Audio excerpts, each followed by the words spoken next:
Welcome to the Crypt of Wax. Today we are talking Old Sorcery, The Outsider. I believe this is the seventh full-length album. He's done a ton of releases, but I think this is the seventh. Predominantly a dungeon synth artist, but does dip his toes into black metal. But this record, Mike, is definitely a more black metal heavy offering. Would you say? Well, it's like a crossover, isn't it? If you know what I mean. It's really really sort of holding both in there, isn't it? It's I don't want to say it's equal parts in some ways, but Yeah. it really melds the two styles together, doesn't it? It's not that kind of, sometimes when you listen to black metal acts and they've got like a heavy synth influence that might be part of the sound. I think they're really up there together, aren't they, with this one? They are. They are. It's I guess full disclosure, I'd And never John, can I just say it's done at a level of someone you can tell is very a very um a accomplished. very experienced, established accomplished. That's the word, yeah. Dungeon synth artist as well. The it's not just a case of holding down a couple of notes to add atmosphere. There's way more going on than just that. Yeah, there's a real good understanding of like melody and and even like kind of like medieval melody and like atmosphere and stuff. But I guess Yeah, yeah, full disclosure, I hadn't really ever checked out Old Sorcery before until this record. We dived into it. I did go back and like check out some other bits and bobs. I think there was only one album that had like a similar kind of vibe, and that was Sorrow Crown. But I think, yeah. That was an EP he did. Was about well, it's wasn't it still back in over like an hour 2020 long. or something? Yeah, yeah, yeah, yeah. Yeah. Yeah, 4 tracks. But yeah, so I guess this album, it's 1 hour 11 minutes. And when I first saw the time length, I was like, oh gosh, this going to be a little bit too self-indulgent or a little bit too long for the sake of it. But I think my concerns were quickly vanished as I was actually kind of like listening to it and enjoying it. It's very atmospheric, very cinematic, and like you said, he's a very accomplished synth. What would you call it? A synthesizer. Go on. Well, he's a synthesizer. Yeah, he is the synthesizer. That's what you should call it. I tell you who he is though, John. I don't know if you know this, but he's also War Moon Lord. Okay, it's starting to make sense now because some of the parts in this I actually thought had that real Finnish black metal influence, and I did think of War Moon, which was crazy. Yeah, that's him, man. That's his other thing. Well, no, Oh, it's one of his other things. I think he's in a bunch of other stuff, I think, but that's at least another project we reviewed last year, didn't we? We did his I album loved that. last I year. loved that record. I loved He that record. did, yeah, Yeah, yeah. it had that real kind of early Emperor feel, which and a lot of that is in this as well. So yeah, the album starts off. The first track is quite a long one, isn't it, Mike? It's 20 minutes, and when I saw the length of the track, I thought, okay, is this going to be style over substance? But really doesn't feel that way. The album starts off with this almost unnerving piano, doesn't it? And you've got this kind of like storm sound effect. And one thing he's really good at is like building an atmosphere and like building almost like a scene. Would you say? Yeah. Yeah, I mean, you mentioned it earlier, but it's so cinematic, his sound, isn't it? And the opening really feels like that. There's a part of it as well after when he's doing the kind of piano part where it musically goes very icy. I don't want to say that sort of glockenspiels, but it's got that Mm, sort of like vibe to bells. the next bit he does. Yeah. Yeah, bells and things, yeah. And that's just kind of before he brings in the black metal guitar. Yeah, Um, because that intro has like two parts to it almost. It has like a real cinematic soundscape going on. Then it transforms into a bit more like your more traditional dungeon synth with that kind of more mm, the kind of tones you're used to with dungeon synth, that kind of more like yeah, icy bells sound going on. But yeah, then he does bring in that kind yeah, of black metal influence. But what he does really well is he'll use the synth as almost like there'll be many synth layers, but one of them will be like a rhythm section almost, and then there'll be like a lead line on yeah, top, but all synth, yeah, yeah, also yeah. with a completely different guitar melody going on as well. It's like it's really clever, really ambitious, but like pulls it off perfectly. Well, I kind of found with a lot of the guitar sounds on it, it was almost quite dirgy. Like you couldn't really hear the um you couldn't make out the guitar so much of what it was really doing. It almost had that like sort of sheet of noise kind of sound to it. Mm. And I feel like it just added that layer as opposed to being something that was gonna pull forward the section from like a melodic standpoint, in that respect, and it left the room open for the synths to do that. Yeah, Almost the same with the vocals as well. The vocals were very low in the mix, and they were almost as an extra layer, maybe to add some intensity to a part, as opposed to the vocal taking over and being that lead part of the section. It was almost always left to the synths to be able to do that, and I thought that was a really good way of doing it smart because choice. the synth lines in there was such a good. His the lines and stuff he would write was sounded so good, and the instrumentation like he would pick to do it would work so well. Yeah, because on the whole, the instrumentation, not including the synths, were it had that real like atmospheric black metal approach, didn't it? Where like it was more Mhm. chord. Well, this is the first track I'm talking about, but it was like more chord heavy and just kind of letting chords like prolong for a long period. It Yeah, wasn't very riff heavy, but the synths was doing the heavy lifting. But he did introduce a bit more of that kind of riffier like Finnish or slash early like Emperor um, black metal in especially track two. I the intro for track two I thought was my favorite part on the record. It had that real Emperor feel to it, but the synth choice on top made it almost a bit like a retro sci-fi sound to it. It yeah, was there was that in there, wasn't there? Yeah, you had like that because you had that kind of y- 70s sort of synth yeah, parts in places as well, and also I thought some 80s synths sort of sounds there. 100%. I thought like he really varied the sort of styles of synths that he used, but they all work so perfectly. If I'm honest, track one on this, I I'm not saying it was bad at all. I'm really not. Like I didn't like it as much as the rest of the album. Track one, I found the black metal part of it was I didn't think the synths shined as much as it did in the other songs when it was combined with the guitars. That I felt that section seemed to drag a little bit, like it was quite long. I felt like the synths were maybe more subtle in in that part, and it was an overall atmosphere where as pretty much from track two onwards, the way that the synths combined with the black metal part, I thought was done a lot better. Um, but I've kind of put in my notes that I need to go. Maybe I need to spend a bit more time with track one. I found that I enjoyed the rest of the album so much more that I didn't find myself, apart from when I was doing notes for the app, going back to the first song as much. Maybe because it was 20 minutes as well. I was That just like, going to say, so I understand where you're coming from. I kind of disagree. I think the synth lines in track one were amazing. I think the whole the album, the song as a piece of music, it progressed really nicely.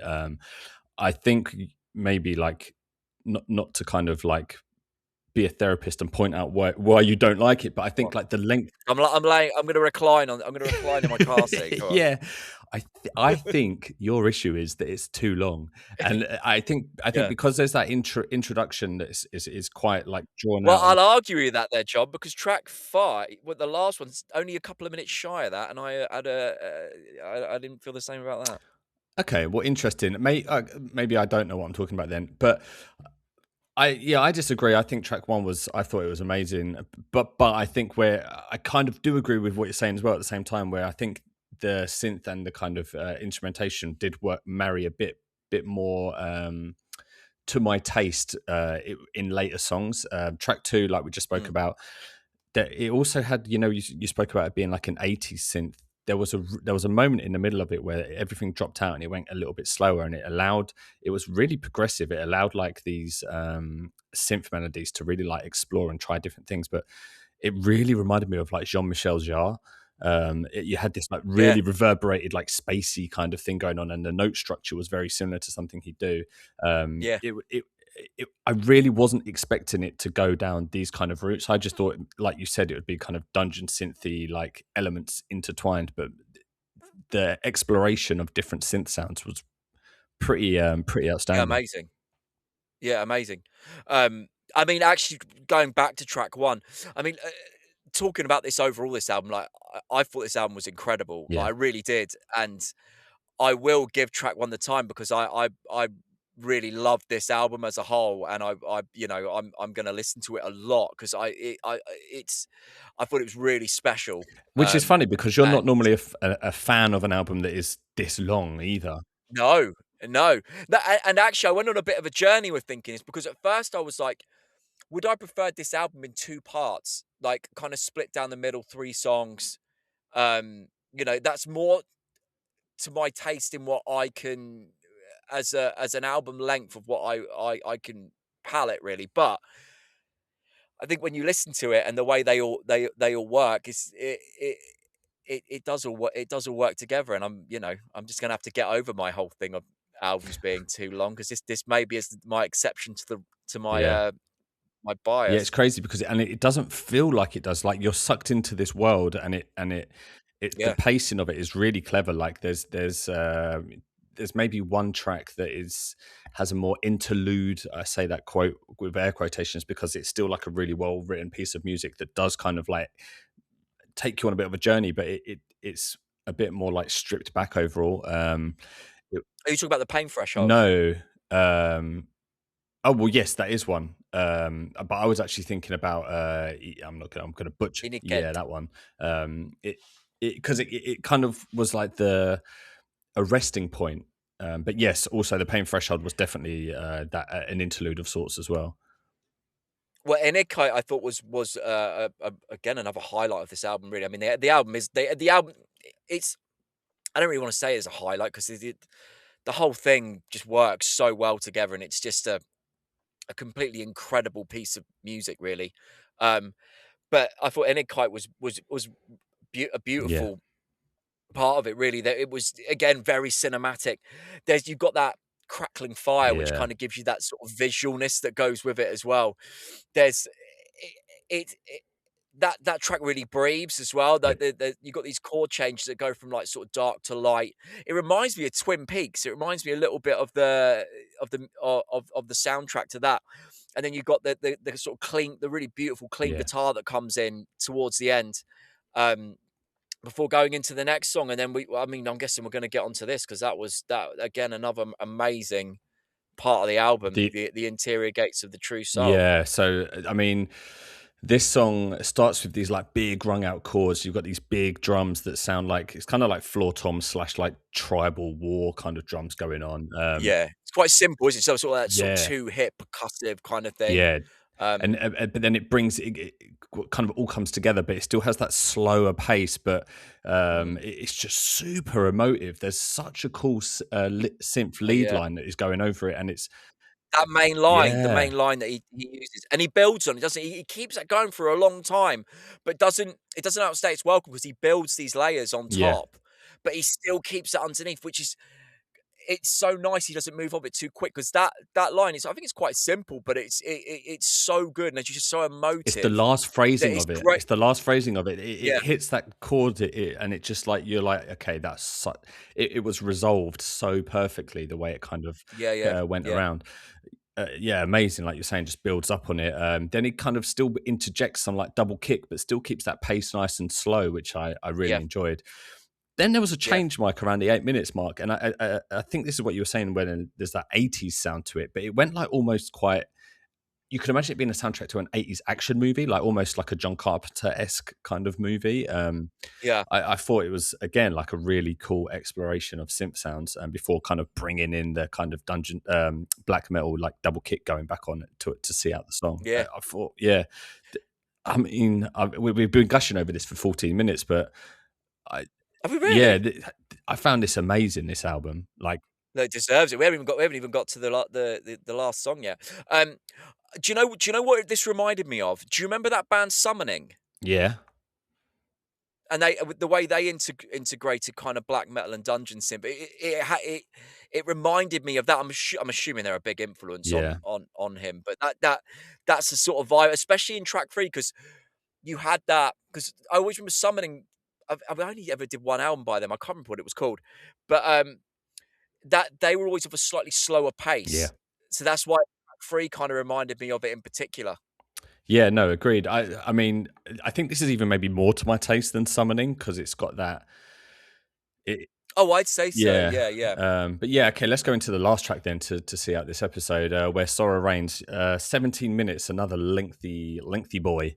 But We missed out Pain Threshold, but that was kind of I mean, interludic. I put basically well, I put it's as close as you can get to an Yeah, interlude, but it it was still had 5 minutes long, but it was it's yeah yeah, but there was purpose there as well, wasn't it? It was quite unsettling, it had that sort of vibe to it, which I just think it linked very well the between, two. you know, It- the 2, yeah, yeah, it just it all just worked very, very well. very But yeah, Where Sorrow yeah, Reigns, very clever placement of track and like flow of album. But yeah, Where Sorrow Reigns, track six, yeah, the final track, 17 minutes.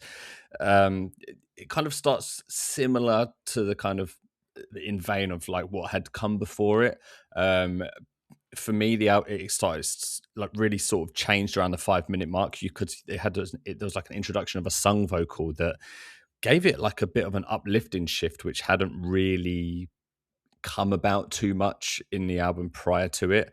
And then from here on is where it kind of gets a little bit crazy. Around 6 minutes, there was an introduction of this like this synth line that reminded me of like Castlevania. It was like it was real. it's quite waltzy, wasn't It it? had a yeah, like a Do you know what I mean? vampiric waltz sound, didn't it? Yeah, yeah, I loved it, man. I thought it was amazing. I could have heard that for longer because it didn't. They only kind of stayed on for that for a couple minutes and then sort of changed again.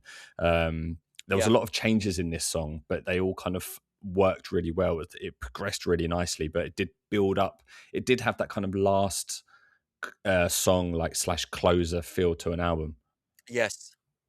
Well, you had that, it was about 10-minute mark, and it was still fast paced, but not blast. And you had a really nice melodic synth line, which again I think had a bit more of that 80s kind of vibe. But it also reminded me a little bit of Tra, the how in that kind of Yeah, melodic way that it was. It was quite sparse, yeah, if you know what I mean. Wasn't kind of held, but it was this kind of sort of tapped out kind of melodic line, and it was really, really good, man. It was again another great highlight of the album was this song. I mean, as I said, I know I said I didn't quite get into track one as much as the rest of the album, but my enjoyment from track two to the end was so yeah. high that and I'm not saying that I didn't like track one. I did still think it was a great piece of music. I just it didn't hit the highs for me as it did with the rest of the album. But I will give it Time.